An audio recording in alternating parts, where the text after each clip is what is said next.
Coach? I think it was Lou Holtz who said nothing's as good as it seems and nothing's as bad as it seems. The exuberance of the locker room 24 hours ago versus the sadness in the locker room today, quite a contrast.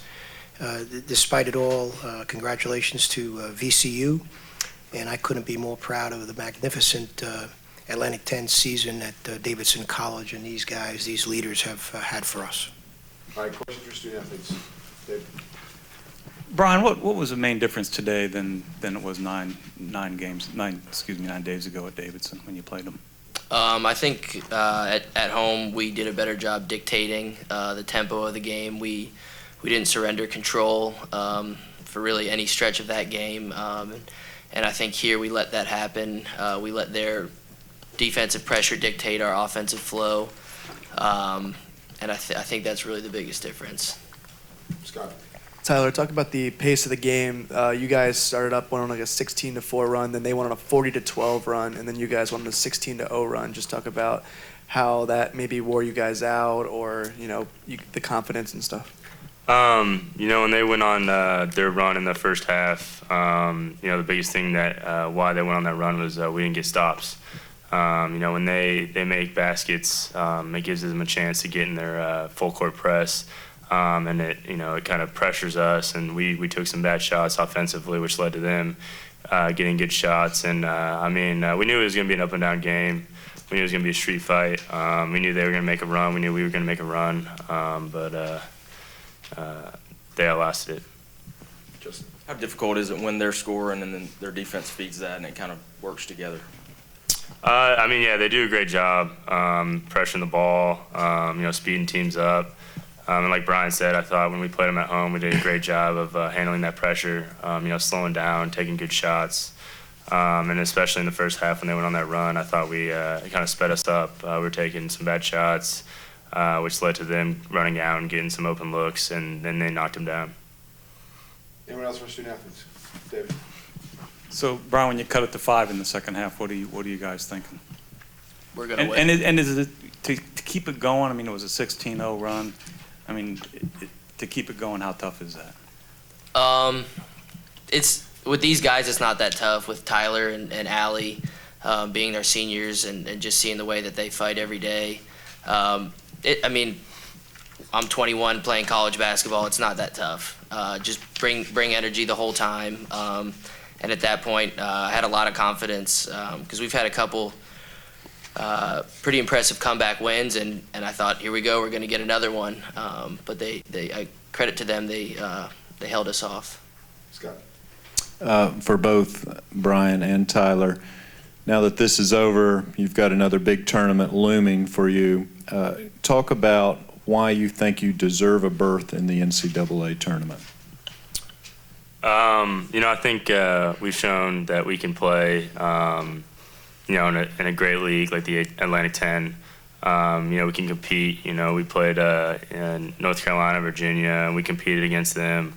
And just the way we play, how we fight every game, no matter what the score is. And we always believe we have a chance to win. And just how we ended up in the Atlantic 10 and how we finished there, I think we definitely should. Brian, anything to add?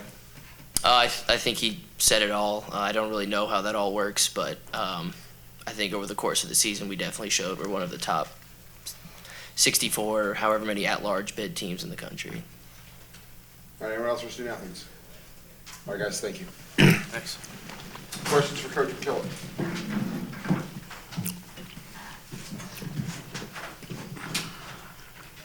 I guess a similar question. What were you thinking when you were making this great comeback again in the second half there, and you're down to 5? And then why were you not able to get over the hump and come all the way back?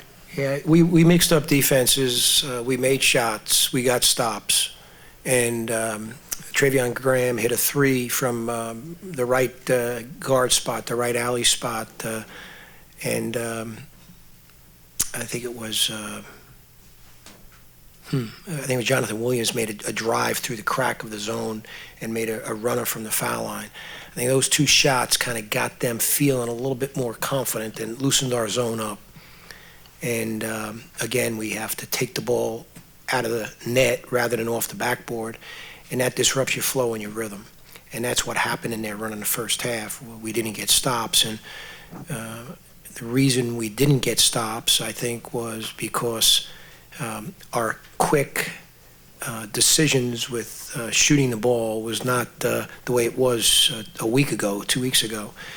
We let them dictate in the game of decisions, and it is a game of decisions, not mistakes, and we made some quick decisions in that 8-minute period, and as a result, they got out running, and there was nothing we could do to defend them in transition, and many of their shots occurred in transition. Coach, talk about the grueling nature of this game. There was 25 fouls called against each team, 31 fouls in the second half. It was really hard to get any pace going. That clearly is one of the handicaps against us, is that we need rhythm and flow. And I think it's a game of rhythm, whether it's Davidson playing or Virginia Commonwealth playing. And it disrupted us, and we got no feel for it, no rhythm. Down 55-33, you take Gibbs out at that point and replace him with a combo of Oscar and Andrew. Was there anything your research or numbers showed that these two might give you maybe a better opportunity at that moment? I'm more into guts than analytics.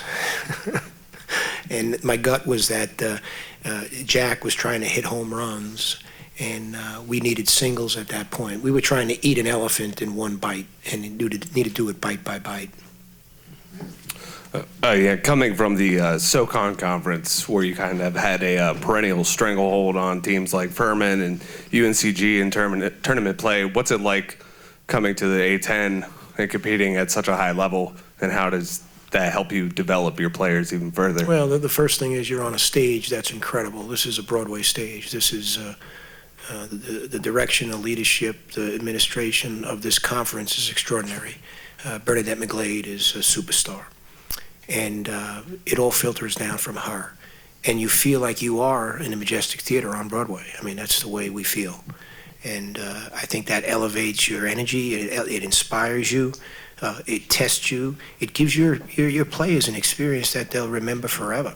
This will be a cherished experience for our entire roster, our managers, our coaches, and it's a joyful experience to be part of this. Well, after that, I feel like it's kind of mundane. Your thoughts on Allie Cox's game today and what Trevion Graham gives VCU every game? Well, of course, I know Trevion because I coached him on USA Basketball University games, and he started for us. He was our best player, and there were some first-round picks in that game. I have the utmost respect, and Trevion and I have a great relationship. And he played like I knew he would play. He's a great player. And he made all the big plays when they had to be made.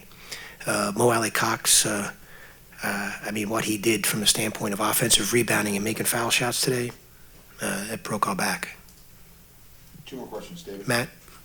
Okay, David. Sorry, David. I'm sorry. Bob, now that you can think about it, do you think you all belong in the NCAA tournament? What's your mindset going to be? Well, my mindset right now is we're the winners of the Atlantic 10 Conference. We have a body of work that's pretty impressive. It's not the 10th ranked conference. It's not the 9th ranked conference. I think it's the 7th or 8th. Is that right? 7th ranked conference in the country. You win that for the duration of the season. You're playing pretty darn good basketball as you close out the season, winning 10 of your last 11.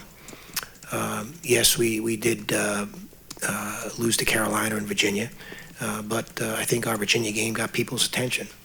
I think clearly with 24 wins, a conference championship, and getting to the semis in a conference tournament, I think that's a pretty good statement about where we belong. I'll just trampoline off that. You're in a position that you've never been in, and just in terms of, with Davidson, it was auto bid. In the past few weeks, as you guys were building out the resume, did your guys, or did you ever, kind of discuss the importance of just racking up the wins, given maybe the opportunities that you'd missed in the non-conference, and as you've gotten here, because you've never had to stump for a Correct. bid. You're exactly right, Matt. And I, as David and Scott know, I discipline myself not to think about that. But I'd be lying if I said I don't see it on the periphery. I really try to compartmentalize and see totally what's in front of us. A year ago at this point, we lost in the semifinals to Western Carolina. We had a magnificent season. That went to the NIT. There is no more heartbreaking a feeling than that. This Atlantic 10 has given us like a new birth. And that's, I think, one of the reasons why we're in the Atlantic 10. Go right here and last question. And I guess kind of piggybacking off of all of that, preseason, what were your expectations, going to a new league, a higher level league? Did you even fathom that you could Well, win it? I always have this expectation. We will have the beautiful team that plays the beautiful game and has a beautiful season.